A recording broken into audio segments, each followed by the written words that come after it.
2014 March 8 മലേഷ്യയിലെ ക്വാലാലംപൂരിൽ നിന്ന് ചൈനയിലെ ബെയ്ജിംഗിലേക്ക് ഒരു സാധാരണ യാത്രാ വിമാനം പുറപ്പെട്ടു.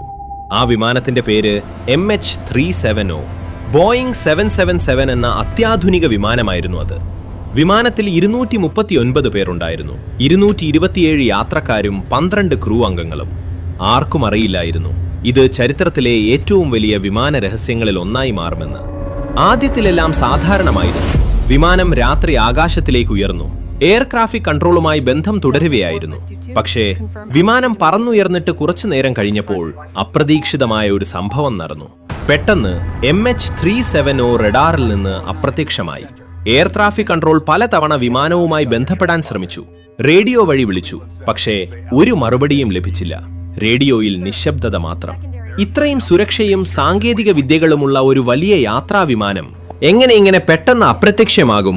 ആ ചോദ്യത്തിനുള്ള ഉത്തരമറിയാൻ ലോകത്തിലെ ഏറ്റവും വലിയ തിരച്ചിൽ പ്രവർത്തനങ്ങളിലൊന്ന് ആരംഭിച്ചു.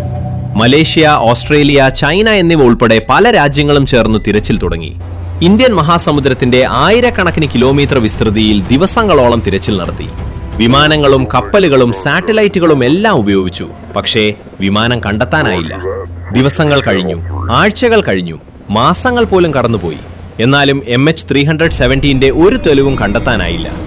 കുറച്ചു വർഷങ്ങൾക്ക് ശേഷം ഇന്ത്യൻ മഹാസമുദ്രത്തിന്റെ തീരങ്ങളിൽ ചില വിമാനഭാഗങ്ങൾ കണ്ടെത്തി. ശാസ്ത്രജ്ഞർ പിന്നീട് സ്ഥിരീകരിച്ചു അത് MH370 വിമാനത്തിന്റെ ഭാഗങ്ങളാണെന്ന്. പക്ഷേ ഏറ്റവും വലിയ ചോദ്യത്തിന് ഇന്നും മറുപടി ലഭിച്ചിട്ടില്ല. ആ വിമാനം എങ്ങനെ അപ്രത്യക്ഷമായി? പൈലറ്റിന്റെ ആത്മഹത്യയോ, ഹൈജാക്കിങ്ങോ, അല്ലെങ്കിൽ ഒരു സാങ്കേതിക തകരാറോ? അല്ലെങ്കിൽ ഇന്നും നമ്മൾ മനസ്സിലാക്കാത്ത മറ്റൊരു കാരണം? ഇന്നുവരെ 239 പേർ സഞ്ചരിച്ച ആ വിമാനം ലോകത്തിലെ ഏറ്റവും വലിയ വിമാന രഹസ്യങ്ങളിലൊന്നായി തുടരുന്നു. MH370. അപ്പോൾ നിങ്ങൾ എന്താണ് കരുതുന്നത്? MH370 യഥാർത്ഥത്തിൽ എന്താണ് സംഭവിച്ചതെന്ന് നിങ്ങൾക്ക് തോന്നുന്നു?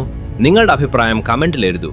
ഇത്തരത്തിലുള്ള കൂടുതൽ രഹസ്യ കഥകളും ഇൻട്രസ്റ്റിംഗ് സ്റ്റോറികളും കാണാൻ ഈ വീഡിയോ ലൈക്ക് ചെയ്യാനും നിങ്ങളുടെ സുഹൃത്തുക്കൾക്ക് ഷെയർ ചെയ്യാനും ഞങ്ങളുടെ ചാനൽ സബ്സ്ക്രൈബ് ചെയ്യാനും മറക്കരുത്.